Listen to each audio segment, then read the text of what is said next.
सहनाववतु सहनौ भुनक्तु सह वीर्यं करवावहै तेजस्विनावधीतमस्तु मा विद्विषावहै। ओम शांति शांति शांति। वैदिक जीवन पद्धति, इस कक्षा में आप सबका हार्दिक स्वागत है, अभिनंदन है। कक्षा का यह आज 13वां सत्र चल रहा है और जहाँ पर हमने थोड़ा सा समझने का प्रयास किया कि वस्तुतः धर्म का स्वरूप क्या है, क्योंकि आज जितनी भ्रांति धर्म और अध्यात्म को लेकर के है उतनी शायद किसी विषय में ना हो। जिसके मन में जो आता है अपनी मन मर्जी से मन गढ़ंत धर्म की परिभाषा का व्याख्यान करता है, उसका बखान करता है। हम यहाँ पर ऋषियों की जो जीवन पद्धति है, ऋषियों के द्वारा जो बतलाए गए मार्ग हैं, ऋषियों के द्वारा संकेत किए गए कर्तव्य कर्म हैं, जिसको धर्म कहा गया है। मानवता, कर्तव्य पारायणता, अहिंसा, सत्य का पालन करना, दानशीलता, दयाशीलता, क्षमा, सत्संग, स्वाध्याय, सेवा, ये धर्म के स्वरूप हैं। और जो 10 लक्षणों के द्वारा महर्षि मनु बतला रहे हैं, जिनकी हम चर्चा कर रहे हैं, धृति, क्षमा, दमोस्तेयम, शौचम, इंद्रिय निग्रह, धीर विद्या, सत्यम, क्रोधो, दशकम, धर्म लक्षण। ये धर्म के 10 लक्षण हैं, जिन महापुरुषों ने इनको आत्मसात किया है उनका जीवन हम देख सकते हैं। और अभी वर्तमान में जिनके अंदर ऐसे गुण हों तो हम समझें कि वो धार्मिक हैं। वो यहाँ पर मत, पंथ, संप्रदाय की बात नहीं की जा रही है, यहाँ स्त्री पुरुष की बात नहीं की जा रही है, यहाँ हिंदू मुस्लिम सिख ईसाई की बात नहीं की जा रही है। जिसके अंदर भी ये गुण समाहित हैं, जो भी ऐसा जीवन जीता है वो सच्चा धार्मिक है, जिसमें जो है धैर्य हो हर परिस्थिति में वो क्षमा का भाव रखता हो। हर परिस्थिति का तात्पर्य यह है कि जो त्वरित निर्णय लेने वाले हैं, जिनसे मानवता कलंकित हो रही है या राष्ट्र को बहुत ही खतरा जिनसे है, ऐसी स्थिति में हम धैर्य ना रखें, क्षमा का भाव ना रखें। परंतु जहाँ पर ये लगता है कि नहीं, इसको एक बार क्षमा करना चाहिए, वहाँ पर क्षमा करें, धैर्य रखें और जो दम का भाव है उसको भी रखें। और अस्तेयम, अचौर्य, चोरी का भाव ना रखें। तथा शौचम, इंद्रिय निग्रह, बाह्य शुद्धि भी हो, आंतरिक शुद्धि भी हो, शरीर भी हमारा स्वच्छ रहे, मन भी स्वच्छ रहे, मन की, शरीर की निर्मलता हो और इंद्रियों का निग्रह हो। इंद्रियों को सदा अच्छे कामों में लगाएं, आसक्ति से रोक करके धर्म के मार्ग पर चलाना। तथा धी अर्थात जो बुद्धि है, बुद्धि की उन्नति, बुद्धि की शुद्धि हम सदा करते रहें, ज्ञान से, तप से, प्राणायाम से और सत्संग से, स्वाध्याय से सदा इसको बढ़ाते रहें, विवेकवती बुद्धि रहे। और इसी को आगे कहा सत्यम, मन से, वचन से, कर्म से सदा सत्य आचरण करना, सत्य बोलना, जैसा मन में विचार आया वैसा ही बोलना और वैसे ही कर्म करना। तथा अक्रोध, ये जो 10वां लक्षण है बहुत ही आवश्यक है, क्योंकि सारा ज्ञान जब क्रोध आता है तो वह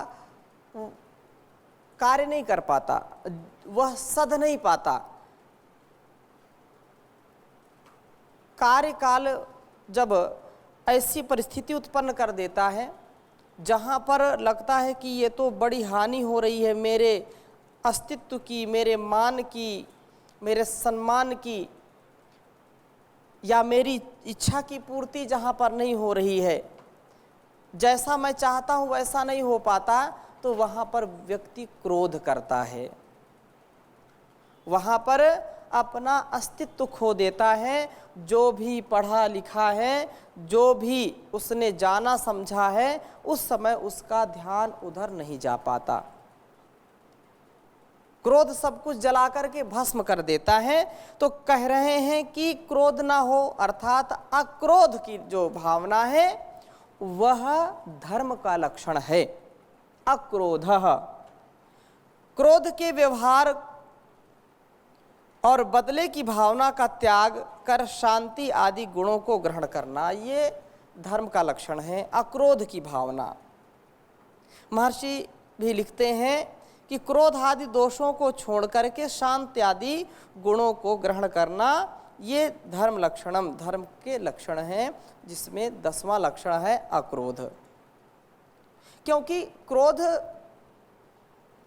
जो है, क्रोध तो आप सब समझते हैं, और न क्रोध अक्रोध, ये जो क्रोध है, और न क्रोध मतलब अक्रोध, अक्रोध की भावना से ओतप्रोत रहना, ये धार्मिक व्यक्ति का लक्षण है, धर्म का लक्षण है। तो क्रोध तो हमको छोटी छोटी बातों में भी आता है।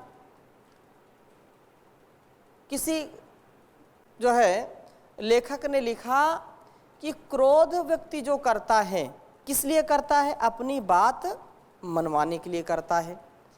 जब वो समझता है कि मेरी बात नहीं मानी गई, चाहे छोटा बच्चा हो, बड़ा हो, परिवार हो, संसार हो, हम इन चीजों को देख सकते हैं। क्रोध कब आता है? एक बात को बार बार बताने में भी क्रोध आता है, उस व्यक्ति ने मानी नहीं,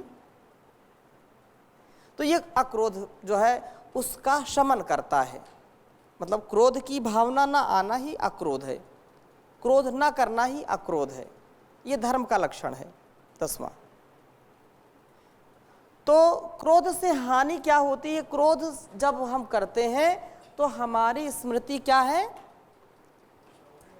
नष्ट हो जाती है। गीता के श्लोक को सबको समझना चाहिए। क्रोध कब आएगा? हाँ, क्रोध कब आएगा? जब हमारी कामना की पूर्ति नहीं होगी। क्रोध कब आएगा? जब हमारी बात मानी नहीं जाएगी। क्रोध कब आएगा? जब मेरे सम्मान को ठेस पहुंचेगी। क्रोध कब आएगा? अब इसको स्तर पर ऐसे रख सकते हैं, कोई भी व्यक्ति ये कह सकता है कि नहीं, मैं तो राष्ट्र के लिए जी रहा हूँ, राष्ट्र का जो है यदि अहित मैं देखता हूँ तो मुझको क्रोध आता है। ऐसे बहुत सारे प्रसंग हो सकते हैं। जीतराम जी कुछ पूछना चाहते हैं? ओम जी स्वामी जी। वैसे तो आपने बोल दिया, जैसे कोई गलत कार्य कर रहा है तो उसको हम रोकते हैं जी, वो रुकता नहीं, फिर थोड़ा यहाँ हाँ वहाँ उसको इसको कैसे कैटेगरी में लेंगे जी? तो यहाँ पर दो चीजें हैं। वेदों में मन्यु शब्द का प्रयोग किया गया है। मन्यु, मन्यु रसी मन्यु मही देहि, आप बोलते हो हे परमपिता परमेश्वर आप मन्यु स्वरूप हो, तो मुझको भी क्या मन्यु मुझ में भी दीजिए।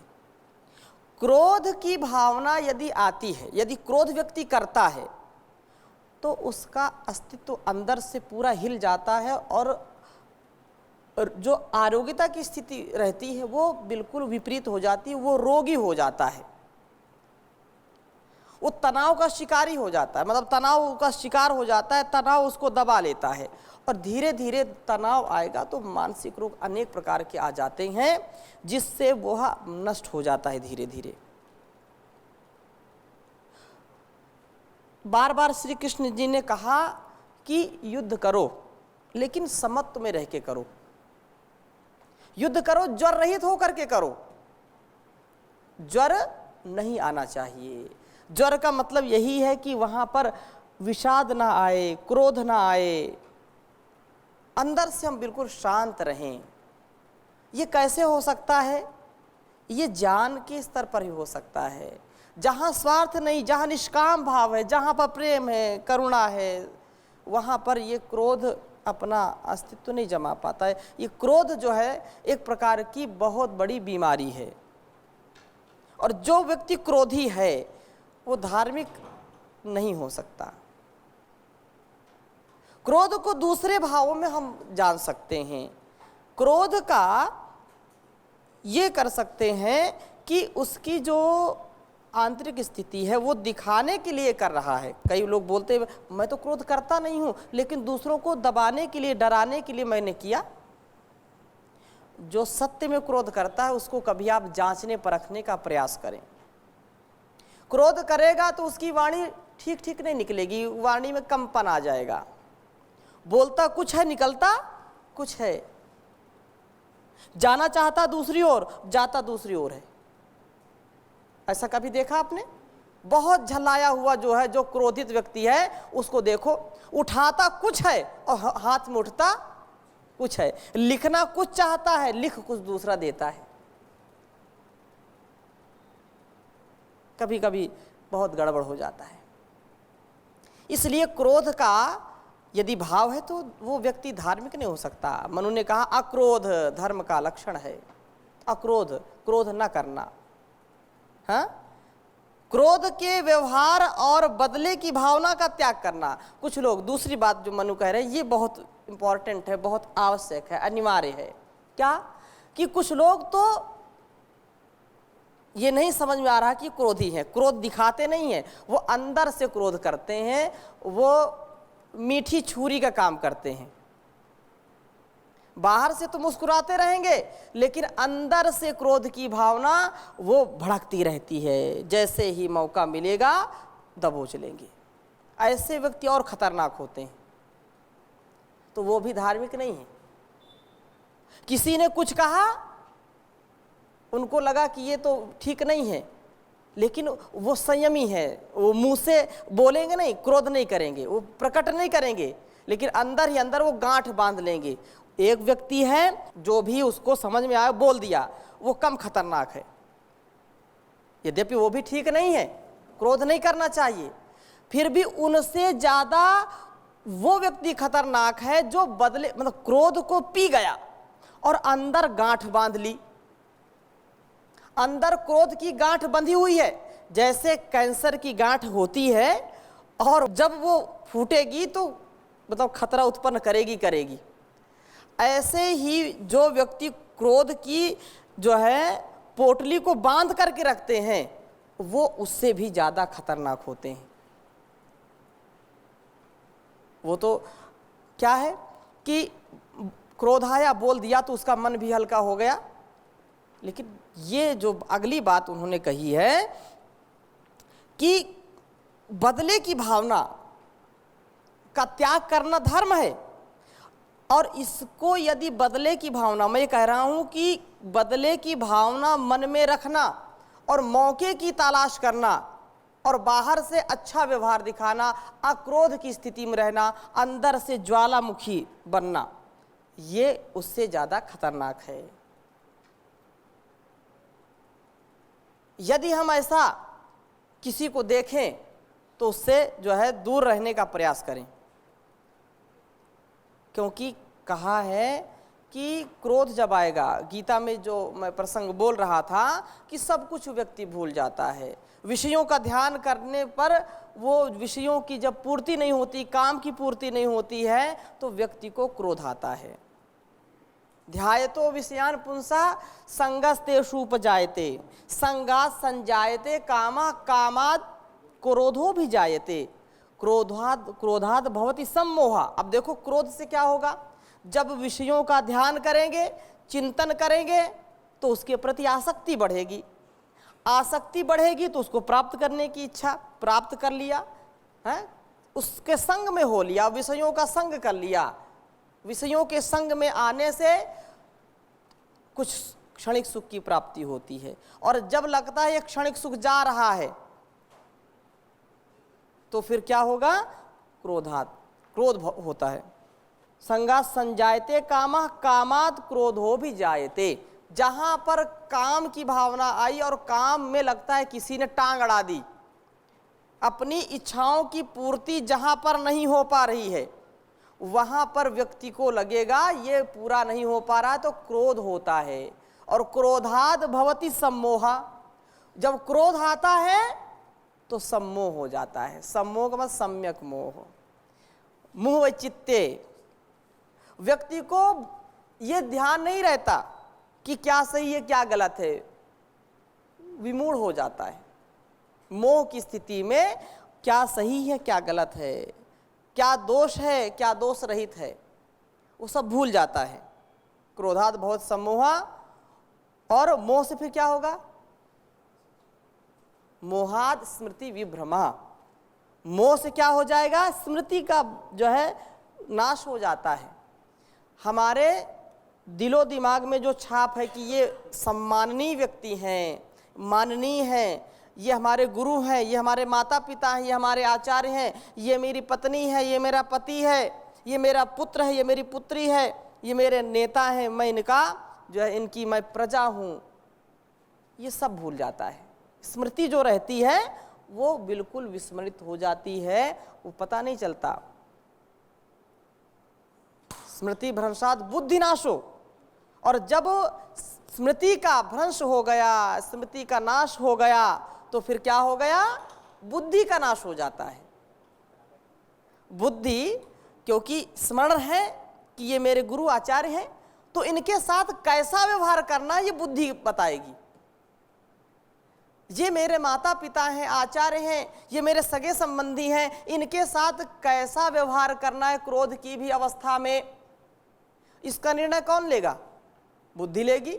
लेकिन मोह की स्थिति में जब बुद्धि का नाश हो गया, तो बुद्धि नाश होने से क्या हो जाएगा? बुद्धि नाशात प्रणश्यति। जब बुद्धि ही नहीं है, निर्णय करने की क्षमता ही समाप्त हो गई है, तब व्यक्ति दैत्य बन जाता है, राक्षस बन जाता है, और वो कर देता है जो उसको नहीं करना चाहिए। फिर बाद में पछताता है।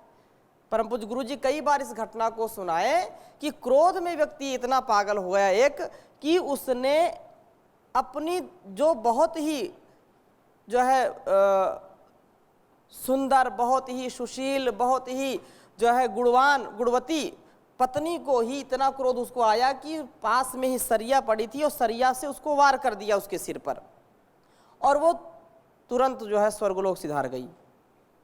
और जब उसका जो है देहांत हो गया, तो उसको जब क्रोध ठंडा हुआ, तो फिर उसको लगा कि मैंने बहुत बड़ी गलती की, तो हाय हाय, मैं तो ऐसा विचार करके नहीं मारा था कि मर जाएगी।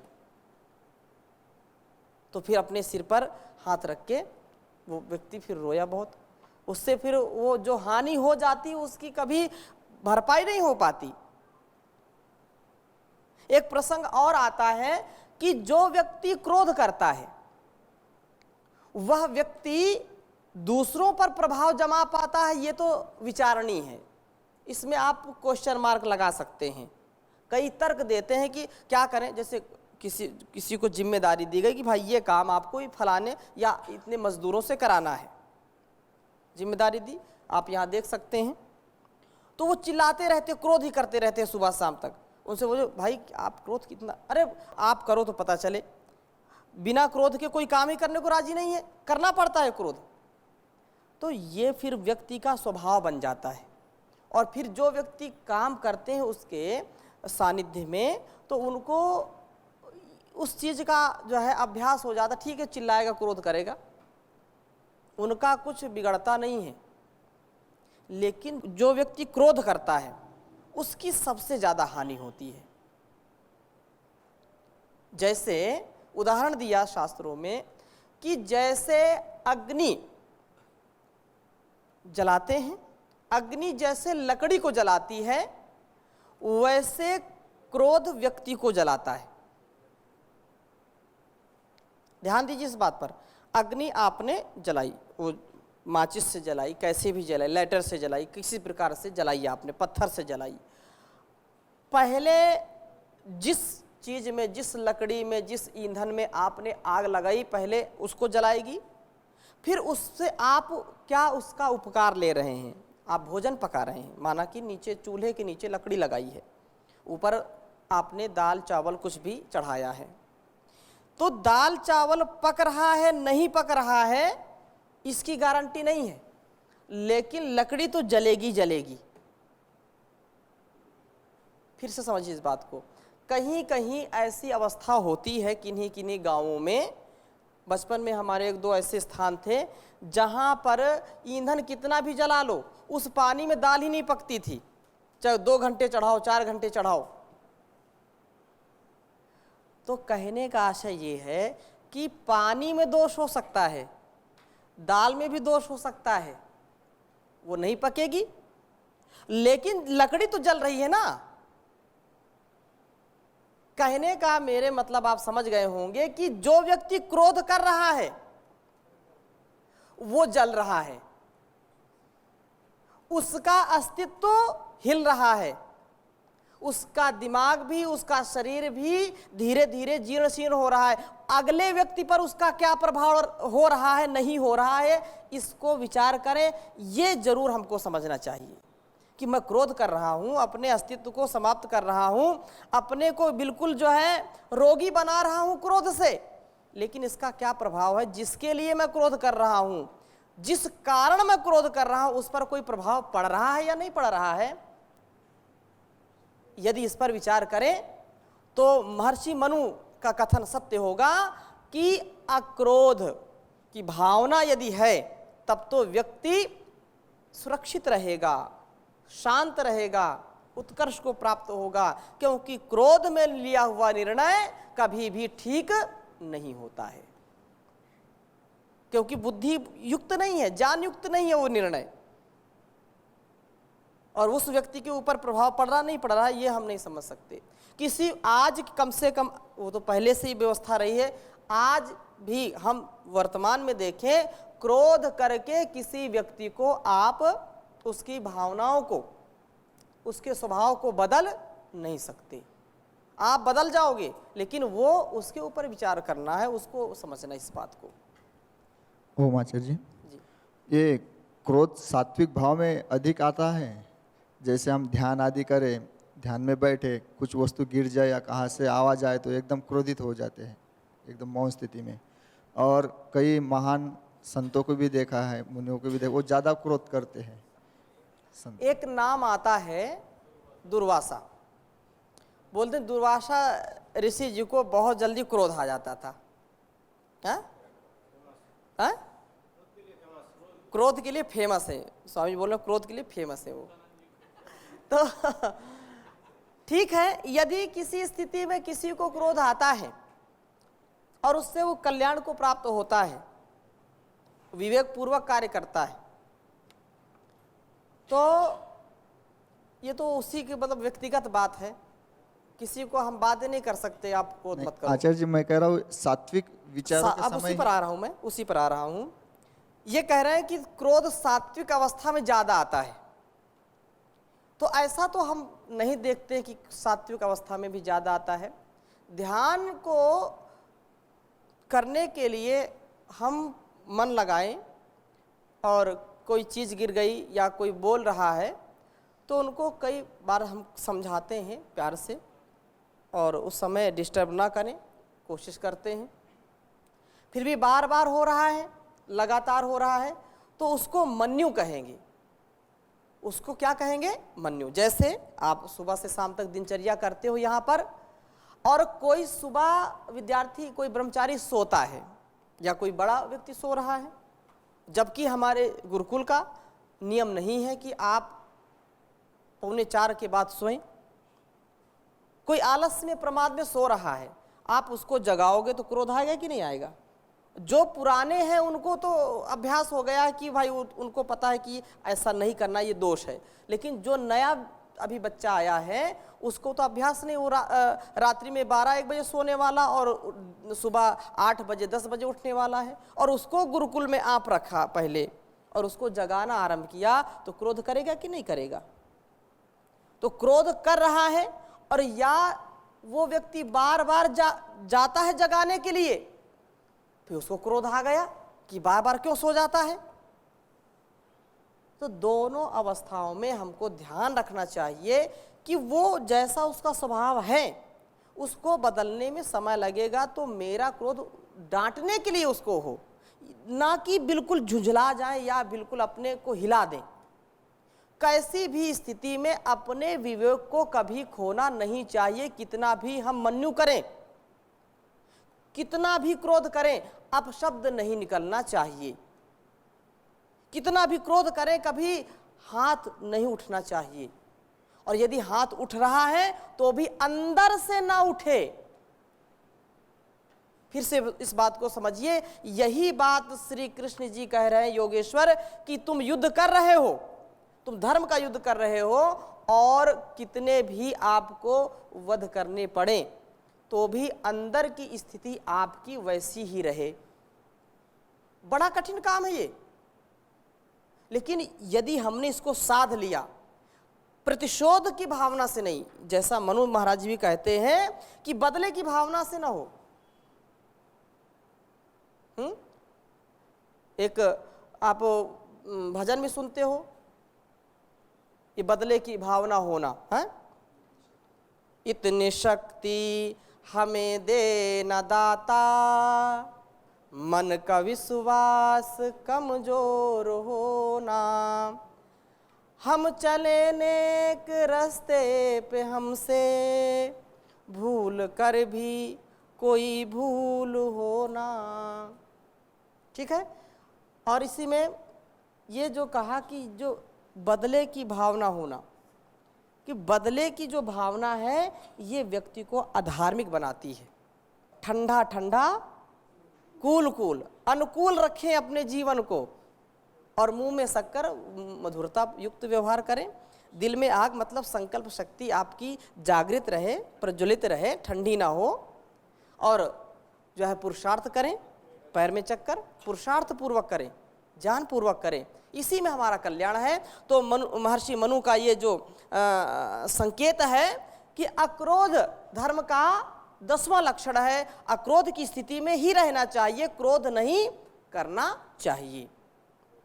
आज यहीं पर इसकी चर्चा समाप्त करते हैं, शेष चर्चा अगले भाग में करेंगे। ओम शांति शांति शांति।